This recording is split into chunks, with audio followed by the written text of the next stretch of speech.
Hello and welcome back to our YouTube channel. उम्मीद करता हूं कि आप सभी फिट एंड फाइन होंगे। तो आज इस वीडियो में हम बात करने वाले हैं जेके एसएसबी के एक क्वेश्चन पेपर के बारे में जो इसी साल कंडक्ट किया गया था and the exam was junior assistant. बहुत सारे इंपॉर्टेंट क्वेश्चन इसमें पूछे गए हैं और पैटर्न ये इम्पॉर्टेंट है।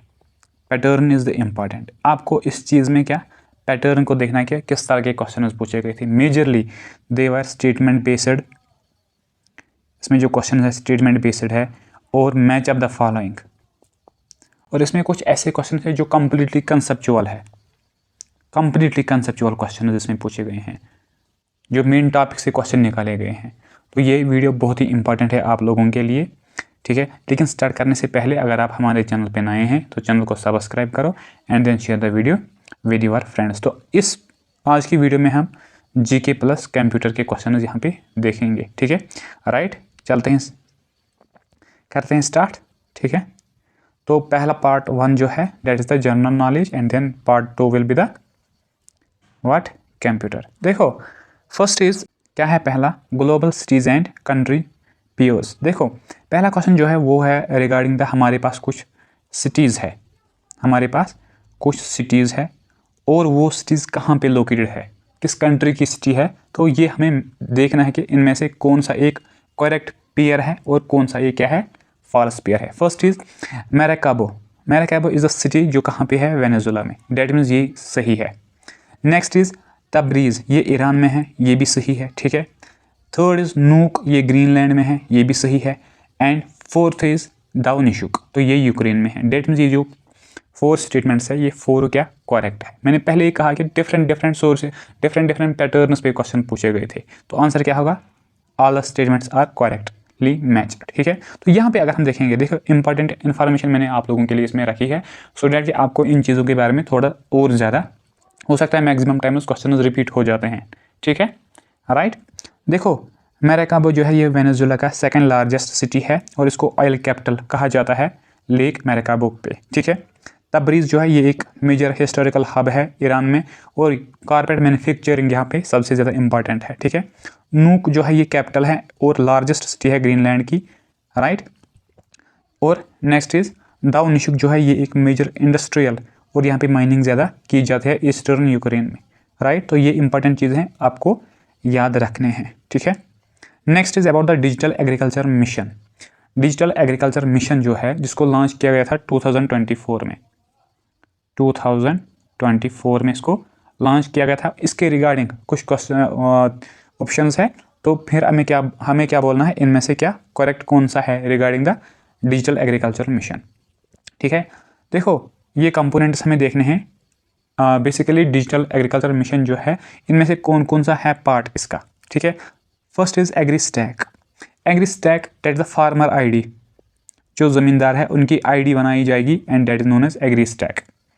Next is digital general crop estimation survey की जाएगी। सपोर्ट उनको मिलेगा आईटी इनिशिएटिव्स फ्रॉम MNCFC। देखो ये जो MNCFC है ये क्या है, ये महल नाबिस नेशनल क्रॉप फॉरेस्ट सेंटर है जो यूटिलाइज कर रहा है satellites remote sensing for yield forecasting. That means ये एडवांस्ड टेक्नोलॉजी यूज़ कर रहा है पीजेंट्स या फार्मर्स को कि क्रॉप प्रोडक्शन को देखने के लिए, ठीक है। तो ये भी पार्ट है। सपोर्ट मिलेगा आईटी से, आईटी इनिशिएटिव मिलेगा, वो जो प्रोवाइड करेगा कौन, MNCFC। ये जो सभी चीज़ें हैं ये इसका पार्ट है, ये इसके कंपोनेंट है, ठीक है, राइट। और 2024 की जो बजट की अगर हम बात करेंगे, इतने पैसे उसके लिए अलोक किए गए थे। एग्री स्टैक ये क्या है, फार्मर्स आईडी है, ठीक है।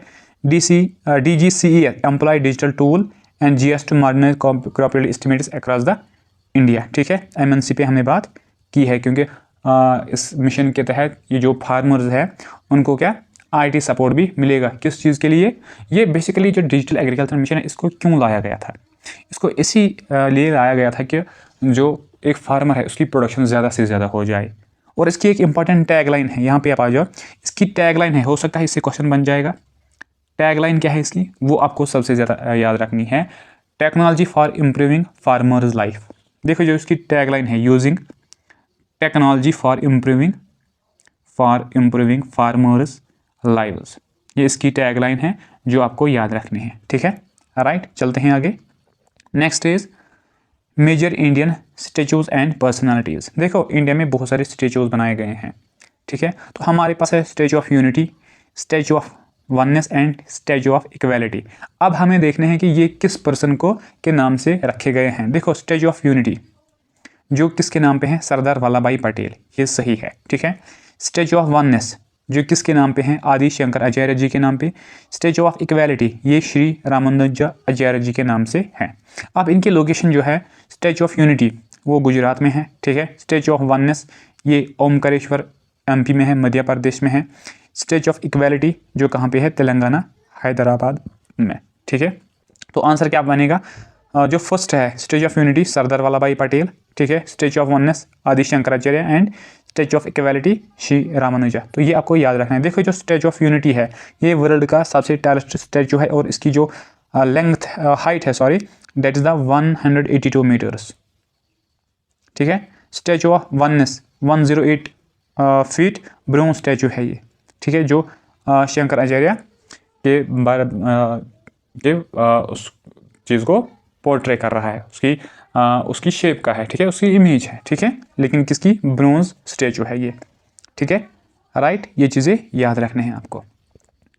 Next is about the Jammu and Kashmir में UNESCO initiative world heritage sites के बारे में, ठीक है। Which iconic sites from Jammu and Kashmir feature prominently on UNESCO tentative list of world heritage sites. Jammu and Kashmir में वो कौन सी साइट है, कौन सा प्लेस है, कौन सा एरिया है जो यूनेस्को के टेंटेटिव लिस्ट में आता है, that is the Mughal gardens of Kashmir. Kashmir में जितने भी मुगल गार्डन्स हैं उन पर बात की गई है कि इनको क्या यूनेस्को के लिस्ट में होना चाहिए, लेकिन अभी ये टेंटेटिव ही लिस्ट में है, तो हो सकता है कि इनको इसके लिस्ट पे एनरोल किया जाए, ठीक है। तो करेक्ट आंसर क्या होगा, मुगल गार्डन्स ऑफ कश्मीर। देखो अगर हम एक्स्ट्रा इन्फॉर्मेशन की बात करेंगे, मुगल गार्डन्स यहाँ पे 6 मुगल गार्डन्स हमें मेनली मेजर 6, छोटे छोटे और भी है लेकिन मेजर जो है वो 6 मुगल गार्डन्स हमें यहाँ पे देखने को मिलते हैं। निशात बाग, शालीमार बाग, चश्मा शाही, परी महल, अच्छाबल बाग, वेरीनाग गार्डन। तो ये इंपॉर्टेंट है, ठीक है, और ये बेस्ट टूरिस्ट डेस्टिनेशंस भी है। इनको ऐड किया गया है UNESCO's tentative list under cultural criteria for showing Persian Charbagh layout adopted to mountain topography. और ये जो बुर्ज होम नियोलिथिक साइट है जो कहाँ पे है, श्रीनगर में है, ठीक है। ये यूनेस्को के टेंटेटिव लिस्ट में है 2014 से, ठीक है। इनको रिसेंटली ऐड किया गया है, लेकिन ये जो ये है यूनेस्को, ये बुर्ज होम जो है ये 2014 से ही है, ठीक है, राइट। चलते हैं आगे।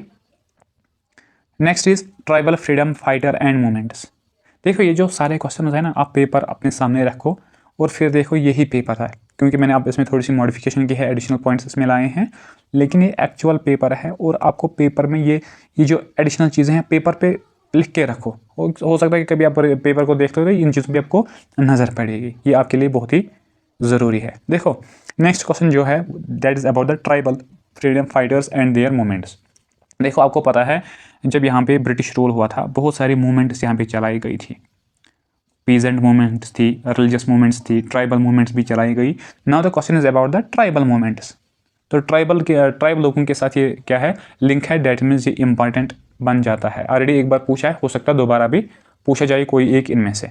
देखो फर्स्ट जो है that is the Tilka Manjhi, ये किसके साथ एसोसिएटेड है, संथाल अपराइजिंग, ठीक है। सिद्धू एंड कान्हू मुर्मू, ये संथाल रेबेलियन से क्या है, लिंक है, ये भी सही है और ये भी सही है, ठीक है। थर्ड क्या है, मलाती मेम, ये आसाम में एंटी ओपियम एक लेबर मूवमेंट उठी थी, उसकी क्या एक लीडर आप समझो, यहाँ आगे पहुँचाने वाली, लीड करने वाली एक थी, ठीक है। देखो तिलका मंजी जो है इसने ऑर्गेनाइज किया है रिवोल्ट अगेंस्ट ब्रिटिश रूल, कब, 1784 में, और फिर इसको क्या एग्जीक्यूट किया गया था भागलपुर में 1785 में। ये it is one of the India's first tribal martyr, ये इंपॉर्टेंट है, याद रख लेना, ठीक है। सिद्धू मुर्मू एंड कान्हू मुर्मू, उन्होंने क्या 10,000 सेंथाल्स को अपने साथ लेके उन्होंने रेबेलियन किया था ब्रिटिश लोगों और ब्रिटिश ज़मींदार, डेट मीन ब्रिटिश लोगों ने जिन पर्सनस को एज अपॉइंट किया था एज ज़मींदार, उनके लिए ये क्या था, रेबेलियन था 1855। इसे क्वेश्चन बहुत बार जेके एसएसबी ने पूछा है इसके बगैर भी, ठीक है। मलाती मेम ये एक ट्राइबल वुमेन लीडर थी जिसको मारा गया है during anti opium campaign in Assam. कहाँ से बिलोंग कर रही थी, आसाम से फिर इनको 1921 में क्या मार्टियर किया जाता है। ठीक है, राइट। अब ये वाला जो क्वेश्चन है ये इंपॉर्टेंट है, हमें क्रोनोलॉजी बतानी है फ्रीडम मूवमेंट्स के कुछ इवेंट्स है हमारे पास। देखो, एक तो है Lord Irwin declaration, second round table conference है एंड पूना पैक्ट है। यहाँ पे आते हैं पहले। देखो, अगर हम लॉर्ड इरविन के डिक्लेरेशन की बात करेंगे, वो हुआ था 1929 में। पहले ईयर को पकड़ो, ठीक है। सेकंड राउंड टेबल कॉन्फ्रेंस हुई थी 1931 में और पूना पैक्ट 1932 में। तो यहाँ से ये आंसर हमें मिलेगा। देखो, जो पहला है लॉर्ड इरविन डिक्लेरेशन 1929 में, ठीक है। फिर एडिशनल चीज़ें देखेंगे, ठीक है। सेकंड राउंड टेबल कॉन्फ्रेंस 1931 में और पूना पैक्ट 1932 में, 1932 में। तो आंसर क्या होगा? 1, 2 एंड 3। तो ऑप्शन नंबर बी हमारा क्या होगा करेक्ट आंसर। पहले हुआ था Lord Irwin declaration, second round table conference and Poona pact. देखो, ये जो राउंड टेबल कॉन्फ्रेंसेस हुई ना, ये हुई थी कहाँ पे? लंदन में। यहाँ पे पहले समझो। लेकिन इन राउंड टेबल कॉन्फ्रेंस में क्या डिस्कस किया जाता था?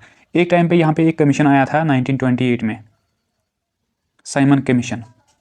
उसने जो रिपोर्ट बनाया था, हालांकि इसको यहाँ पे बायकॉट किया गया था, लेकिन फिर भी उन्होंने अपना रिपोर्ट बनाया। इसी रिपोर्ट को यहाँ पे क्या डिस्कस किया जाता था, and this was the constitutional report, constitutional report. और ये जो सेकंड राउंड टेबल कॉन्फ्रेंस थी, जो स्टार्ट हुई थी सितंबर में और चली थी दिसंबर 1931 तक।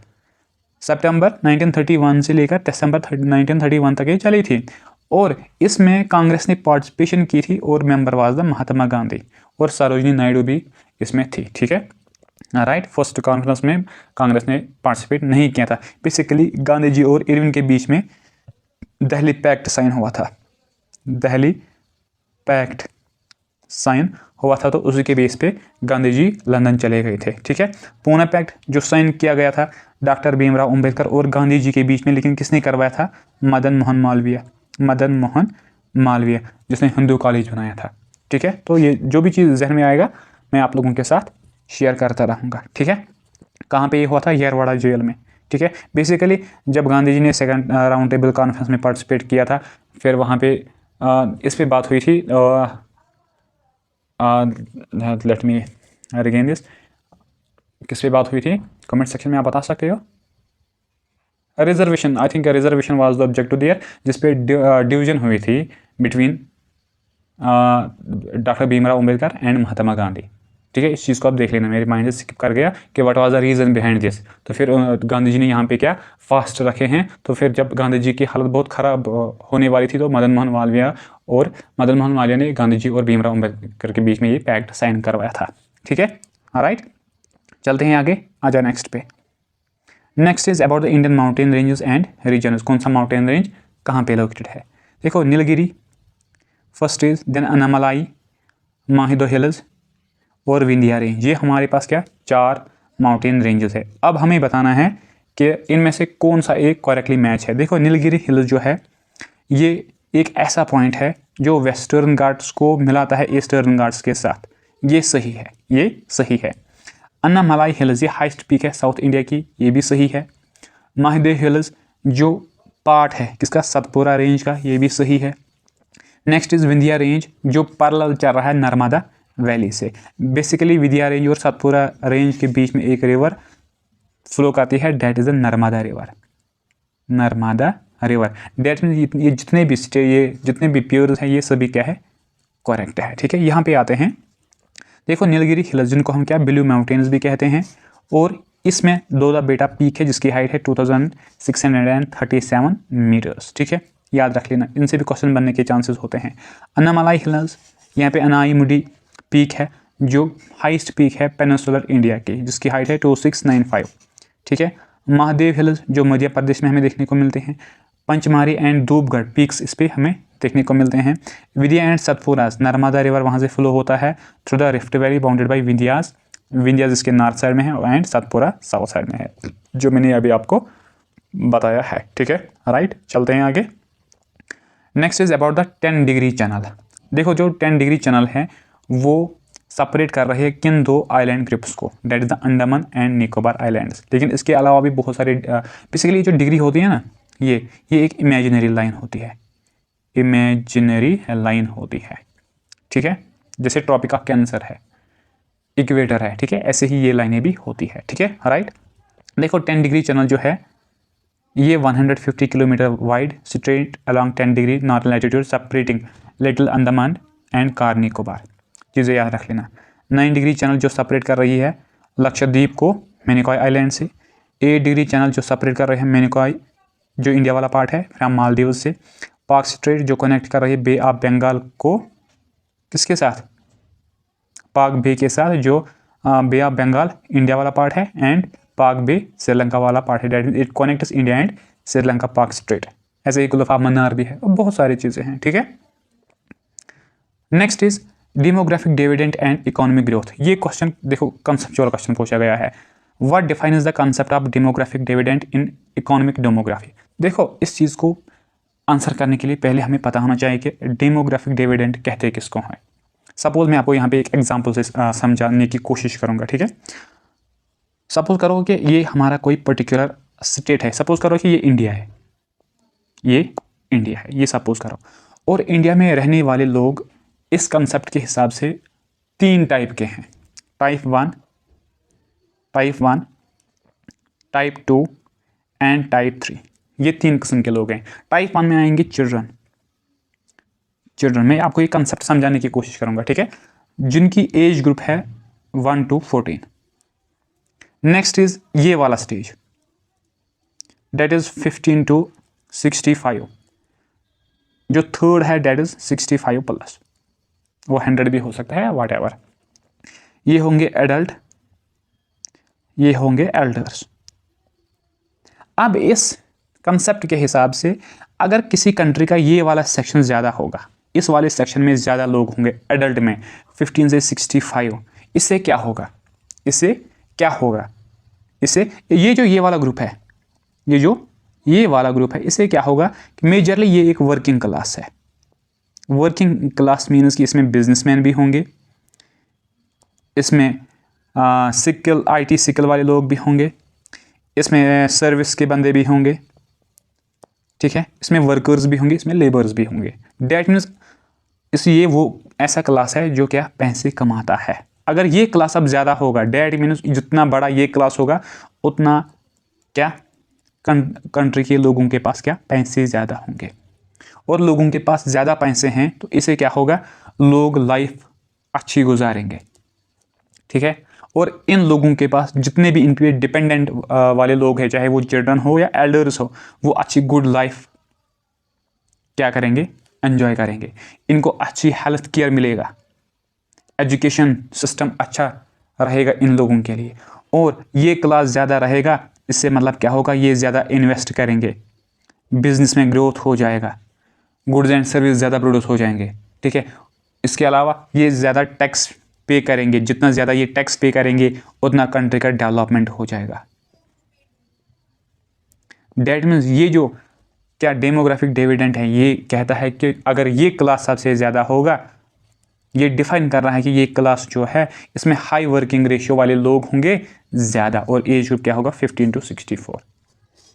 इंक्रीज इन बर्थ रेट ये नहीं है, increase in dependent adultery population, अगर ये इंक्रीज होगी तो फिर ये डेमोग्राफिक डिविडेंड ज़्यादा कमाने वाले लोग कैसे होंगे। Equal distribution across the age group से भी नहीं है, ठीक है। आई थिंक आपको ये क्वेश्चन समझ आया होगा, ठीक है। तो इसी तरह देखो क्वेश्चन किस तरह पूछे जाते हैं, ये पूरा एक टॉपिक है, टॉपिक से आपको क्वेश्चन निकाला गया है, ठीक है, राइट। चलते हैं आगे। Next is major Indian wetlands and states. कौन सा वेटलैंड कहाँ पे है, तो उसके बारे में हमारे पास क्वेश्चन है, ठीक है, राइट। देखो कोलोरू लेक है, तावा रिजर्वायर है, नंजारियन सेंचुरी है एंड सुल्तानपुर पार्क है। देखो कोलोरू लेक जो लार्जेस्ट फ्रेश वाटर लेक है कहाँ पे, आंध्र प्रदेश में, जो किन रिवर्स के बीच में है, Krishna and Godavari. That means Kolleru जो है वो आंध्रा में है, ये सही है, ठीक है। नेक्स्ट इज तावा रिजर्वायर जो कहाँ पे है, नर्मदापुरम सतपुरा टाइगर रिजर्व विकनेटी, जो कहाँ पे है, सतपुरा आपको पता होगा मध्य प्रदेश में है, तो ये स्टेटमेंट भी करेक्टली मैच है, ठीक है।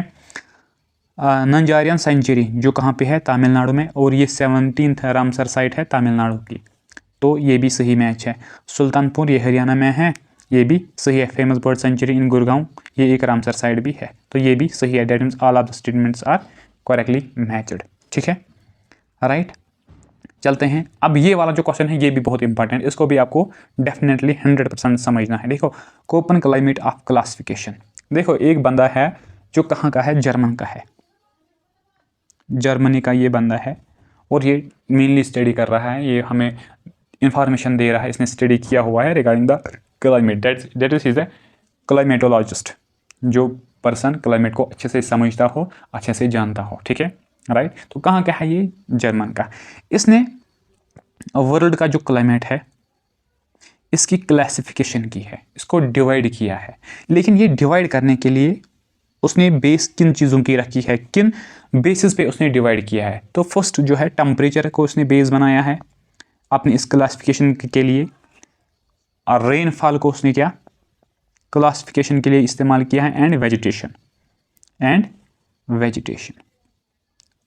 अब जो इसने ये क्लासिफिकेशन दी है वो इसने दी थी 1884 में। लेटर ऑन उसने उसमें एडानस किए हैं, चेंजेस किए हैं, लेकिन पहले ये कंसेप्ट उसने दिया था 1884 में। And according to him world का जो क्लाइमेट है वो मेनली 5 टाइप का है। मैं यहाँ पे आपको समझाता हूँ। ए, उसने अच्छे से उसका नाम रखा है A, B, C, D, E। ये मेन 5 कैटेगरीज है, ये आपको समझना है। जो ए कैटेगरी है ये टेम्परेचर है, क्या ऐसा रीजन जहाँ पे हॉट टेम्परेचर होगा through out the year, plus वहाँ पे हाई रेनफॉल होगा, हाई रेनफॉल।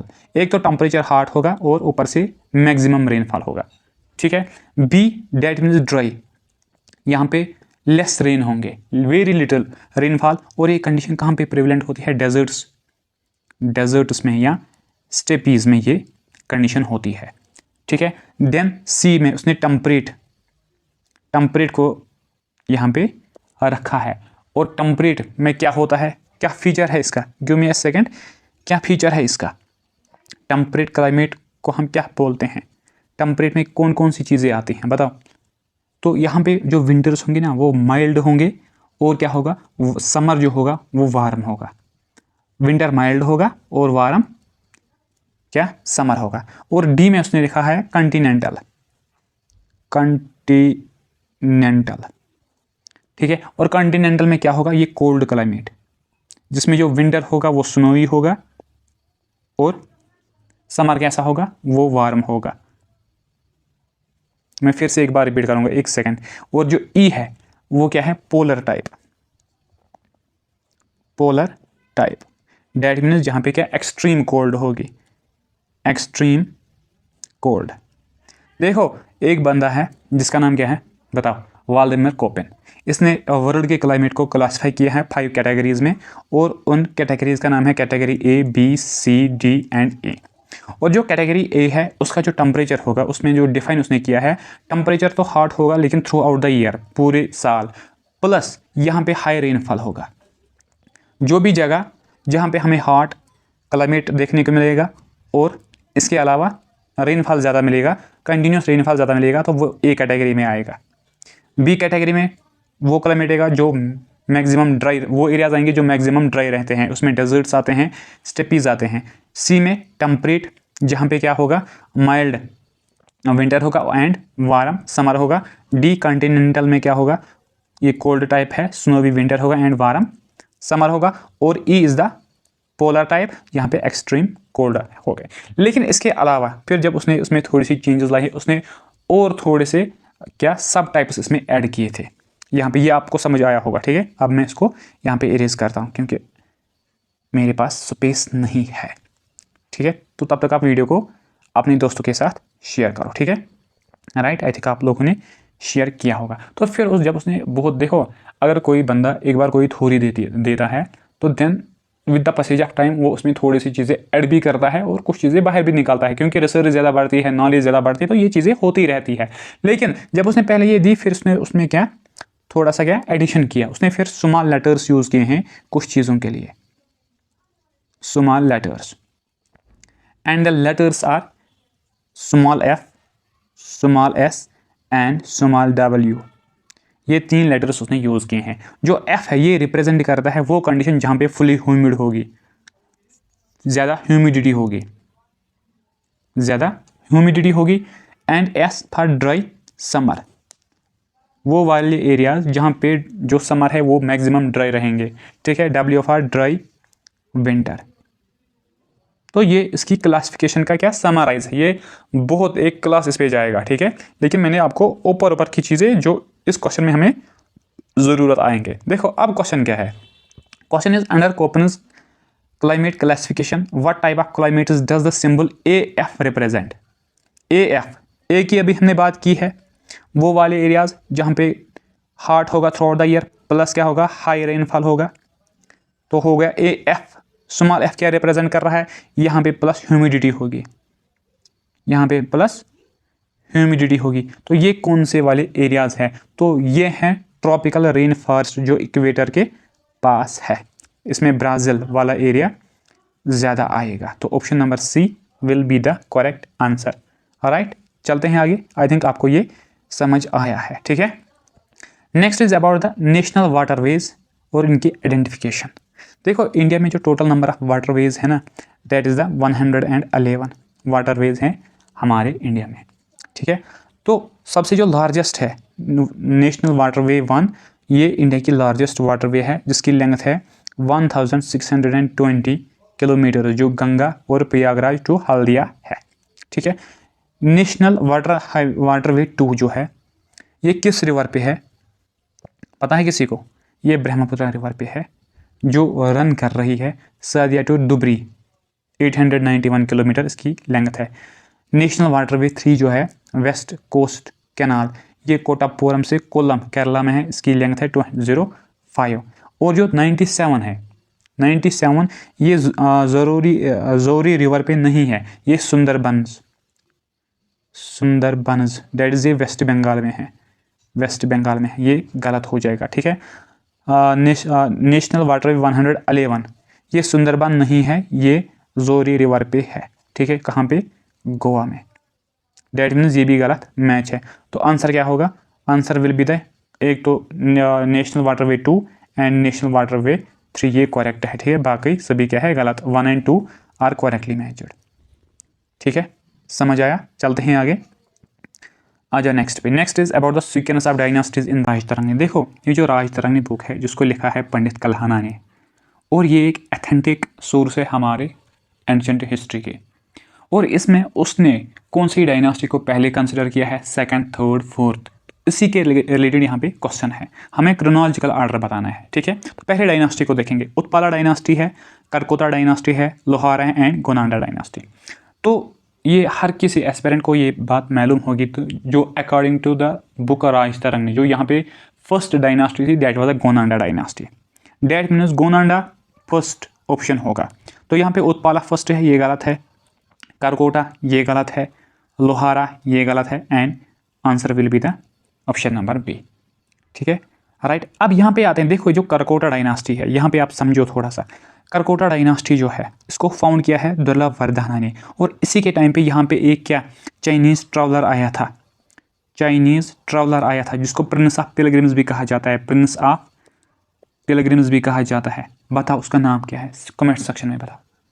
और ये डायनास्टी थी, इसका जो बेस्ट रूलर था दैट वाज ललिता द्वितीय मुक्तापिता, जिसको हम एक और नाम से जानते हैं समुद्रगुप्त ऑफ कश्मीर, समुद्रगुप्त ऑफ कश्मीर या अलेक्जेंडर ऑफ कश्मीर भी इसको कहा जाता है, ठीक है। और इसी बंदे ने क्या किया है, यहाँ पे उसने मार्टन सन टेम्पल बनाया था जो अनंतनाग डिस्ट्रिक्ट में लोकेटेड है, और जिसको सुल्तान सिकंदर ने क्या डिस्ट्रॉय किया था, जिसको हम बुत शिकान औरंगजेब ऑफ कश्मीर भी कहते हैं, ठीक है। Right, next is Utpala dynasty, जिसको किसने फाउंड किया था, अवंती वर्मन ने, और अवंती वर्मन ने फाउंड किया था अवंतीपुर जो आजकल अवंतीपोरा है, ठीक है। और उसने यहाँ पे 2 टेम्पल बनाए थे, अवंतस्वामिन एंड अवंतस्वारा, और उसका एक इंजीनियर था दैट वाज सुया, जिसने सुयापुर बनाया था, सुयापुर जो आज का मॉडर्न सोपुर है, ठीक है। Right, next is Lohara dynasty, और इस डायनास्टी के जो नोटेबल रूलर्स है that is the queen Didda and king Harsha, ठीक है। क्वीन दिदा जिसको हम क्या कहते हैं, किस नाम से जानते हैं, Catherine of Kashmir, she was lame, लेकिन she was well ruler, she ruled Kashmir firmly. ठीक है, और बात करते हैं राज तरंगी पे, तो इसको किसने लिखा था? कल्हाना ने, ड्यूरिंग द जयसीमाज रीजन 1148 टू 1149। ठीक है, क्लियर हुआ? चलते हैं आगे, आजा नेक्स्ट पे। Next is about the historic Bahu fort. Bahu fort पे नेक्स्ट क्वेश्चन है, which ruler originally constructed the historic Bahu fort situated on the bank of Tawi river in Jammu. देखो, बहु फोर्ट जो है इसको किस रूलर ने बनाया है, और इसकी जो लोकेशन है that is on the bank of Tawi river Jammu में। तो इसको बनाया था राजा बहुलोचन ने। ठीक है, तो अगर एक्स्ट्रा इन्फॉर्मेशन की यहाँ पे बात करेंगे, ये एक्स्ट्रा आपके लिए बहुत ज़रूरी है। क्वेश्चन मिनिमम चांसेस है रिपीट हो जाएगा, लेकिन इसे क्वेश्चन बनने के ज़्यादा चांसेस है। ठीक है, राइट। तो ऑरिजिन की अगर हम बात करेंगे, इसको बिल्ड किया था अराउंड 3000 ईयर्स एगो। किसने? राजा बाहुलोचन ने, जो ब्रदर था राजा जम्बूलोचन, जिसको फाउंडर कंसिडर किया जाता है जम्मू का। लेकिन उसने इसको बनाया था, लेकिन उसको फिर रेनोवेट भी किया गया था, रिबिल्ड भी किया गया था। तो वो डोगरा रूलर्स ने इसको किया था। और वहाँ पे एक टेम्पल हमें देखने को मिलता है, बावी वाला माता टेम्पल, जो गॉडेस काली को डेडिकेटेड है। और वहाँ पे बागी बहु भी हमें देखने को मिलता है। ठीक है, राइट। चलते हैं आगे, आ जाओ नेक्स्ट पे। Next is about the Kashmir का जो traditional folk theatre of Kashmir के रिगार्डिंग क्वेश्चन है। What is the traditional folk theatre art form of Kashmir featuring star music dance and social commentary? बताओ कौन सा एक है? फोक थिएटर है, आर्ट फॉर्म है, दैट इज द बाण पाथर। देखो, क्वेश्चन पूछे जाते हैं आर्ट से भी, कल्चर से भी, लिटरेचर से भी, सोर्सेज से भी। और सबसे इंपॉर्टेंट बात मैं आपको यहाँ पे बताऊंगा कि हमने हिस्ट्री ऑफ कश्मीर स्टार्ट की है। हिस्ट्री ऑफ कश्मीर हमने स्टार्ट की है, तो जिसका पहला लेक्चर मैंने आप लोगों के साथ शेयर किया है on the sources of J&K history. तो आपने देखा होगा इस क्वेश्चन में क्वेश्चन पूछे गए हैं फ्रॉम दिस टॉपिक। ठीक है, तो वो भी देखो, और हम सारी हिस्ट्री वहाँ पे डिस्कस करेंगे। ठीक है, राइट। तो यहाँ पे आते हैं, देखो कश्मीर में बहुत सारे क्या डांस फॉर्म्स है। अभी यहाँ पे बात की गई थी बाण पत्थर के बारे में, लेकिन इसके बाण पत्थर जो है ये traditional satirical folk play perform by Bhand using dhol, nagara and Sarnaik है ये। ठीक है, राइट। रफ जो कश्मीर का क्या फोक डांस है, इसको परफॉर्म किया जाता है बाय द वुमेन रमदान के टाइम पे and spring time plus festivals के टाइम पे इसको परफॉर्म किया जाता है, मैरिजेस पे इसको परफॉर्म किया जाता है। ठीक है, लडीशा ये स्टैरिकल, ये स्टोरी टेलिंग मेथड है। ठीक है, इसमें एक इंस्ट्रूमेंट यूज़ किया जाता है आयरन रिंग रॉड, जिसको हम दुमका बोलते हैं। कुद ये एक रिचुअलिस्टिक डांस है जम्मू रीजन का, जो किन के ऑनर में परफॉर्म किया जाता है? लोकल डाइटीज, जिनको हम लोक देवता कहते हैं। ठीक है, right. Next is about the Jammu and Kashmir में जब मुगल लोगों ने रोल किया है, उन्होंने यहाँ पे बहुत सारे क्या बाग्स बनाए हैं। ठीक है, तो उसके आर्किटेक्चर उन्होंने यहाँ पे बनाया है, तो उसके रिलेटेड यहाँ पे क्वेश्चन है। And the question is about the Shalimar Bagh. देखो, which Mughal empire commissioned the iconic Shalimar Bagh in Srinagar for his beloved wife Noorjahan in 1619? Noorjahan की बात आएगी तो Jahangir will be the answer. Jahangir, जिसको सलीम भी कहते थे। ठीक है, उसने वो एक बेल बनाई थी, नाम मुझे याद नहीं है क्या, आयरन रिंग्स की वो बेल उसने बनाई थी, जंजीर अदल जिसको कहते हैं। ठीक है, तो मुगल गार्डन्स जो श्रीनगर में, उनकी कुछ की डिटेल्स हमारे पास है। देखो, शालीमार बाग जो जहांगीर ने बनाया था 1619 में, एक्सपेंडेड बाय शाहजहां, और इसको फरा बख्श एंड जीना बख्श भी कहते हैं। निशात बाग बिल्ड किया था 1633 में आसिफ खान ने, जो एल्डर ब्रदर ऑफ नूरजहां है, इसको गार्डन ऑफ जॉय कहते हैं। ठीक है, Chashma Shahi laid around the free spring by Ali Mardan under the Shahjahan in 1632। Pari महल दारा शेख ने इसको बनाया था, यूज़ किया था फिर as a observatory and library. ठीक है, ये कुछ एडिशनल फैक्ट्स है, इनको याद रखना है। ठीक है, next is about the physical regions of Jammu division. Jammu division के डिफरेंट रीजन जो है, उनसे एक डिवीजन के बारे में हमें यहाँ पे क्वेश्चन पूछा गया है। The sub mountainous porous boulder stream tract lying along the foothill region of outer Himalayas in Jammu is locally known as। तो इसको हम कांडी ट्रैक्ट बोलते हैं। ठीक है, राइट।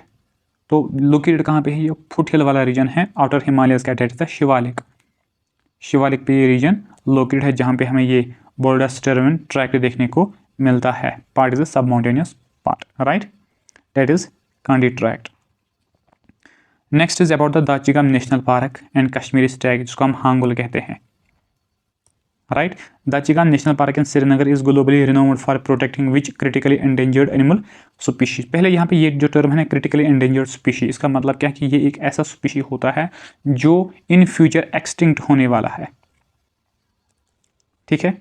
तो अब हमें बताना है इस दाचिगम नेशनल पार्क में वो कौन सा एनिमल है जो क्या नियर टू एक्सटिंक्ट है, that is the hangul Kashmiri stag, जो स्टेट एनिमल ऑफ J&K है, ठीक है। प्रोजेक्ट हांगुल कब लॉन्च किया गया था, हांगुल कब लॉन्च किया गया था, कमेंट सेक्शन में बताओ, ठीक है। दाचिगम, इसका जो लिटरल मीनिंग है दैट इज द 10 विलेजेस, और दाचिगम नेशनल पार्क बनाने के लिए 10 विलेजेस को रिलोकेट किया गया था। फर्स्ट इसको क्या 1910 में डिक्लेयर किया था क्या एज प्रोटेक्टेड एरिया, फिर 1981 में इसको डिक्लेयर किया गया था नेशनल पार्क, ठीक है, राइट। हांगुल ये state animal of Jammu and Kashmir है, तो यहाँ ये हमें कहाँ पे देखने को मिलता है, दाचिगम नेशनल पार्क में। Next is about the Kashmir markhor census in Jammu and Kashmir. Kashmiri markhor जो है इसके बारे में सेंसस की गई थी जम्मू एंड कश्मीर में, तो उस चीज़ के लेके यहाँ पे क्वेश्चन है। In early 2026 J&K wild life protection department in collaboration with WTI launched a population estimation survey for what, for which near threatened wild goat species. देखो 2000 इसी साल में Jammu and Kashmir wild life का जो डिपार्टमेंट है उन्होंने कोलैब किया था WTI के साथ। ये एक NGO है जो वाइल्ड लाइफ के साथ डील करता है, ठीक है। तो उन्होंने एस्टिमेशन लगाया था सर्वे विच नियर थ्रेटनेड स्पीशी घोड़, तो उन्होंने मार्खोर पे ये सर्वे की थी, कैप्रा फैल्कोनेरी, ठीक है, राइट। ये इसका आंसर हो जाएगा। देखो मार्खोर जो है ये वर्ल्ड का largest wild mountain goat species है, ठीक है, और इनके जो सिंग होते हैं वो यूनिक टाइप के बने हुए होते हैं। और इस सर्वे कहाँ कहाँ कंडक्ट की गई थी, काजीरंगा नेशनल पार्क जो बारामूला है, हेरीपोरा सेंचुरी शोपियान में, एंड ताताकुती सेंचुरी जो पुंछ में है। Use the double observer survey methodology along the pair Panjal range. तो क्वेश्चन इनसे बन सकता है कि ये सर्वे कहाँ कहाँ पे कंडक्ट की गई थी और विद कोलाब्रेशन में इनके साथ कौन था, ठीक है, राइट। नेक्स्ट पे चलते हैं, चिनाब रिवर पे हमारा नेक्स्ट क्वेश्चन है। Which are the following is the major tributary joining the Chenab river in Kishtwar district of Jammu and Kashmir. Chenab के साथ कश्तवाड़ डिस्ट्रिक्ट में कौन सी ट्रिब्यूटरी ज्वाइन करती है, that is the Marusudar river, जो कहाँ वारवन वैली में निकलता है। हमारा largest river tributary of Chenab originating from Warwan valley. Chenab जो दो ट्रिब्यूटरी से बनते हैं, चंद्रा एंड बागा, और ये कहाँ से निकलती है, हिमाचल प्रदेश में, और ये मेट होती है टांडी में जो लाहौल स्पीति वाला पार्ट है। तो जम्मू एंड कश्मीर में पार्डर एरिया में एंटर होता है जो कश्तवाड़ का पार्ट है। तवी रिवर जो ऑरिजिनेट होता है कालीकुंड ग्लेशियर भद्रवाह से, flow through Jammu city before joining the Chenab in Pakistan, ठीक है, right. Answer will be the Marusudar. Lidder river Pahalgam से निकलता है कोलाहाई ग्लेशियर, ठीक है। सिंध रिवर गांधरबल में है, गांधरबल, और गांधरबल का एंशिएंट नेम क्या था, गांधरबावा। इसको डिस्ट्रिक्ट ऑफ लेक्स भी कहा जाता है, डिस्ट्रिक्ट ऑफ लेक्स, क्योंकि यहाँ पे बहुत सारे लेक्स हमें देखने को मिलते हैं, मानसबल एट्सेट्रा एट्सेट्रा, ठीक है। तो पार्ट सेकंड जो है उसमें हम क्या कंप्यूटर के बारे में क्वेश्चन डिस्कस करेंगे, and this will be the next part, ठीक है। तो आज के इस वीडियो पे हम इस वीडियो को हम यहीं पे एंड करेंगे, ठीक है। मिलते हैं अपने नेक्स्ट वीडियो में, ठीक है। लेकिन आपसे आप ये जिम्मेदारी समझो कि अगर आपको लग रहा है कि ये चीज़ें हमारे लिए बेहतर है, हमें इन्फॉर्मेशन मिल रही है, तो then go and share video with your friend and also subscribe our YouTube channel. Thank you so much, have a great day.